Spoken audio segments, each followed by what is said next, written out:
Namaskar, welcome to Study to Learn. Ajir video to বিষয়বস্তু হল correct tense of present continuous tense instead of future indefinite tense part 12. সংলগ্ন ইচ্ছা সম্ভাৱনা likelihood বুজাবলৈ going to বা coming from ব্যৱহাৰ কৰা হয় যেনে এক নম্বৰটো হল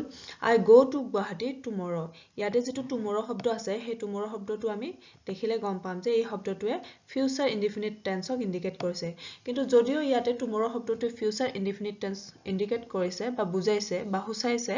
তথাপিও আমি এটো present continuous tense ত লিখিম গতিকে কেনেকৈ লিখিম I am going to Guwahati tomorrow ঠিক তেনেকৈ দুই নম্বৰটো it go to rain tonight যদিও ইয়াতে আমি এনেকৈ লিখিব পাৰো it will go to rain tonight যে বৰষুণ হ'ব মানে বৰষুণ হ'ব ফিউচাৰত আমি লিখিব পাৰো কিন্তু হেতু আমি সেই বস্তুটো আমি প্ৰেজেন্ট কন্টিনিউয়াস টেন্সতো লিখিব পাৰো it is going to rain tonight next he come next sunday থাকিলেও ফিউচাৰ ইনডিফিনিট টেন্সে হয় next sunday next monday next year next month next week গতিকে next শব্দৰ লগত next শব্দটো থাকিলে আমি ক'ব পাৰো হেতু ফিউচাৰ টেন্সতে হ'ব ফিউচাৰ ইনডিফিনিট কিন্তু ইয়াতে আমি যদিও next sunday দিয়া আছে ফিউচাৰ ইনডিফিনিট টেন্সত নিলিখি আমি প্ৰেজেন্ট কন্টিনিউয়াস টেন্সত লিখিব পাৰো he is coming next sunday next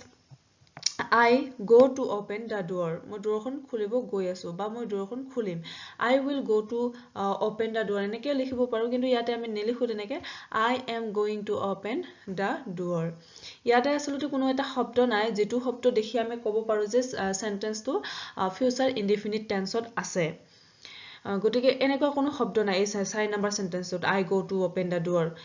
কিন্তু ইয়াতে এটা যদি বস্তু চাও go to গৰ পিছত কি আছে to আছে যে সেই কাৰণে আমি এনেকেও লিখিব পাৰো যদি কোনো ইয়াতে শব্দ নাই যেটো শব্দয়ে ফিউচাৰ বুজাইছে নে পাষ্ট বুজাইছে পাষ্ট টেন্স বুজাইছে এনেকুৱা যদি প্ৰেজেন্ট বুজাইছে তেনেকুৱা কোনো যদি শব্দ নাই তেতিয়াহলে go to এনেকুৱা ফৰ্মত থাকিলে আমি প্ৰেজেন্ট কন্টিনিউয়াস টেন্সতে লিখিম তেতিয়া কি হ'ব I am going to open the door ঠিক তেনেকৈ 5 নম্বৰটো যদি আমি যাও চাবলৈ he go to buy a new shirt ইয়াতেও কোনো এনেকুৱা শব্দ নাই যেটো শব্দয়ে সেন্টেন্সটো কোনটো টেন্সত হ'ব বুলি ক'ব পাৰি চাই হেতু তেনেকুৱা শব্দ নাই যদিও আমি গৰ পিছত কি আছে আমি ইয়াতে কি দেখিছো যে গৰ পিছত to আছে আৰু ইয়াতে কোনো এনে তেনেকুৱা শব্দ নাই যেটো শব্দয়ে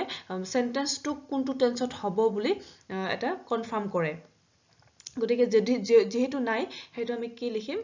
প্ৰেজেন্ট কন্টিনিউয়াস টেন্সতে লিখিম he is going to buy a new shirt আজিৰ ভিডিওটো এইখিনি next আকৌ এটা ভিডিও লৈ আহিম তেতিয়ালৈকে thank you for watching please like share and subscribe my channel